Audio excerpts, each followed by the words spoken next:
American people need to know the truth. It's good comedy. We have put together, I think, the most extensive and inclusive voter fraud organization in the history of American politics. The fraud father. 24 hours. We were behind in Georgia. Now we're ahead. 24 hours ago, we were behind in Pennsylvania, and we are going to win Pennsylvania. And now we're ahead, but we're winning in Arizona, we're winning in Nevada, and in fact, our lead just doubled in Nevada. We've gotten over 74 million votes. That's more than any presidential ticket has ever gotten in the history of the United States of America. And our vote total is still growing. And we're going to be the first Democrat to win in Arizona in 24 years. We're going to be the first Democrat to win Georgia in 28 years. Pennsylvania, Michigan, Wisconsin, the heartland of this nation. Let's go to court. It is unacceptable in this country to have illegal votes counted. And that is what's happening in the state of Nevada. They continue to count illegal votes. That is unacceptable, and it's giving legal people a sense that the system is corrupt. People getting as many as 18 ballots to their homes. That's true. We firmly believe that there are many voters in this group of mail-in people that are not proper voters. Dead people voted. We believe that there are dead voters that have been counted. We are also confident that there are thousands of people whose votes have been counted that have moved out of Clark County during the pandemic. Votes were backdated. The actor Will Smith has a grandfather who died about 4 years ago. He's voted in the last 2 elections. And that number now is growing. I think it's up to 700 dead people who voted in Philadelphia. The mainstream media says there's no evidence of this whatsoever. Where is the evidence? Right here, Sean. 234 pages of sworn affidavits. These are real people, real allegation, signed with notaries who are alleging the following, among other contentions. They are alleging, this is one county, Wayne County, Michigan. They are saying that there was a batch of ballots where 60% had the same signature. They are saying that 35 ballots had no voter record, but they were counted anyway. That 50 ballots were run multiple times through a tabulation machine. That one woman said her son was deceased, but nevertheless somehow voted. These are one of many, many allegations in one county, in a county no less, where our poll watchers were in many cases threatened with racial harassment. They were pushed out of the way, and Democrat challengers were handing out documents how to distract GOP challengers. These are real, and anyone who cares about transparency and the integrity of the system should want this to pursue to the discovery phase. There's a deadline, and then magically boxes appear later. We know that's against the law, but you get in front of a Democrat judge in a Democrat city with Democrat control, and it's okay. Then, before you can contest it, they throw those ballots in one big box. Now you can't tell which one is accurate and which isn't. And it's not just in Georgia. I went to sleep.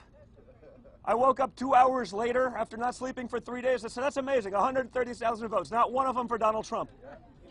No one believes that this is real. Are you ever ashamed of yourself? There are counties where between 75, 100,000, in some cases, I guess there was 123.5 thousand ballots show up. Not one single Trump voter. They also happen to be ballots that don't talk about any of the races other than president. Does anyone believe that this is possible? No! Because it's not. It's a statistical impossibility, and yet it's happening not just once, but over and over again. This is the kind of nonsense that has to stop, because everyone knows what's going on. This is a classic case of if you can't win by the rules, you're going to change the rules. I'll use the term greatest political show on earth before your eyes. And to be honest, we all know that this script is going to write itself. You know it too. It is good to see democracy in action. Company is called Dominion Voting. It's used in 28 states. Several days ago, Dominion came under heavy fire after allegations that their machines caused thousands of votes in one Michigan county to be switched from Donald Trump to Joe Biden. And they are claiming that this was caused by a human error, had nothing to do with their operating system, but each voting machine is a computer running a computer program. Whether that computer counts the votes accurately or makes mistakes or cheats by shifting votes from one candidate to another depends on what software is installed in the computer. Installing new software is how you hack a voting machine to cheat. I wrote a vote-stealing computer program that shifts votes from one candidate to another. Installing that vote-stealing program in a voting machine takes 7 minutes per machine with a screwdriver. But really, the software I built was not rocket science. Any computer programmer could write the same code. Once it's installed, it could steal elections without detection for years to come. What happens to your vote after whatever the voting company locally does to it? What happens to it? Well, it turns out in the case of Texas and 28 other states, it all goes to a server in Frankfurt, Germany. Someone with a reasonable knowledge of hacking could absolutely go in and change it.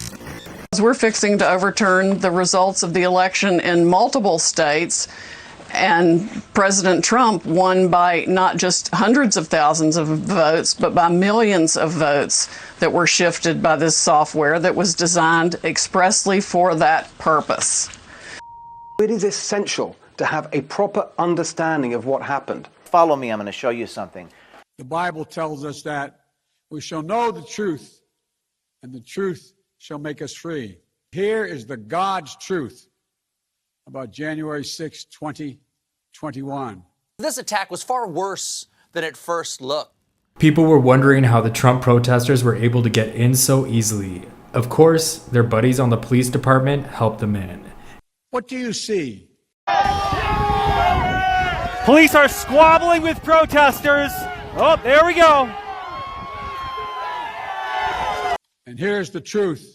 The destruction was caused by Antifa. This was a coordinated and planned attempt to terrorize, because we're learning that those rioters came with riot helmets, gas masks, shields, pepper spray, fireworks, climbing gear, explosives, metal pipes, baseball bats, holy dicks, sporting goods.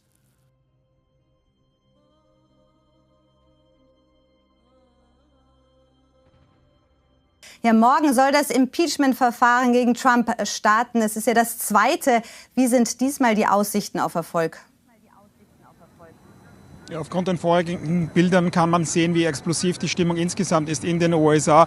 Nancy Pelosi, die Demokratin, die Speakerin des Repräsentantenhauses, hat wie gesagt angekündigt, dass es losgehen wird am Montag. Es stehen 200 Demokraten bereits hinter dem Schritt. Das ist also eine ausgemachte Sache. Es muss dann relativ schnell gehen. Es bleibt ja nur mehr wenig Zeit übrig. Rudy Giuliani wird den Präsidenten verteidigen und am Ende kommt es dann zur Abstimmung. Und da ist eine Zweidrittelmehrheit nötig im Senat. An dieser Zweidrittelmehrheit ist das letzte Amtsenthebungsverfahren gescheitert. Diesmal könnten die Chancen größer sein. Der Anreiz könnte sein, dass aufgrund eines Impeachment dann auch klargestellt ist, dass Donald Trump nie wieder kandidieren darf. Das heißt, seine Pläne von einem neuerlichen Antreten im Jahr 2024 wären zunichte gemacht. There's only one way to describe this. Cowards who believe the voters should not get to choose who governs this country. When the race was inappropriately called by the media, the fake news media, Trump was just behind by 200,000 votes. There were hundreds and thousands of votes were still out. They believe they're above the law. The Texas Attorney General has just announced that Raquel Rodriguez has been arrested for ballot harvesting. We caught her on tape. She was committing voter fraud, and everyone said voter fraud never happens. So for those of you in the news media who says there is no such thing as voter fraud, you've done nothing.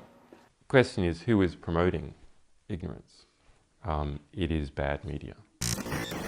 While voter fraud deniers continue to proclaim the perfection of the U.S. election system, skeptics are looking at irregular patterns in vote data. In particular, software irregularities that would switch votes from President Trump to Joe Biden. Dominion Voting Systems is one such software that seemed to have a pattern of switching votes from Trump to Biden. How easily could bad actors have used Dominion to switch thousands of votes and alter an election? County by county, the answer is shocking. In Michigan, one county reported 6,000 ballots being affected because of a software malfunction. Catching this error meant the difference between that county voting Biden to that county actually having voted for Trump by 2,500 votes. So another issue is the keys. The keys to the machine are digital devices. It's unclear what the device is. It might be like an RFID device or USB or something, but it is clear that it's a digital device that holds some kind of cryptographic key on it. If you lose this physical key, you lose absolute security of the entire precinct.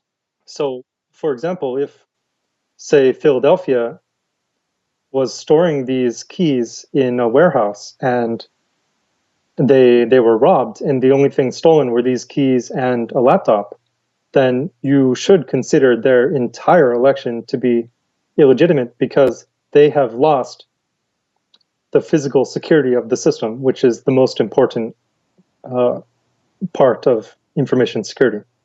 And that's exactly what happened in Philadelphia just 1 month before the election. USB drives and a laptop had been stolen from a key precinct in Philadelphia. On Election Day, Biden overtook Trump's 800,000 vote lead in the dark of night. According to these tabulating machines, Biden surpassed Trump by nearly 60,000 votes statewide, a lead found in one county, the county from which a thief stole USB keys and a laptop to the precinct's ballot machines the month prior. The thing is, this is not a reality show, this is reality.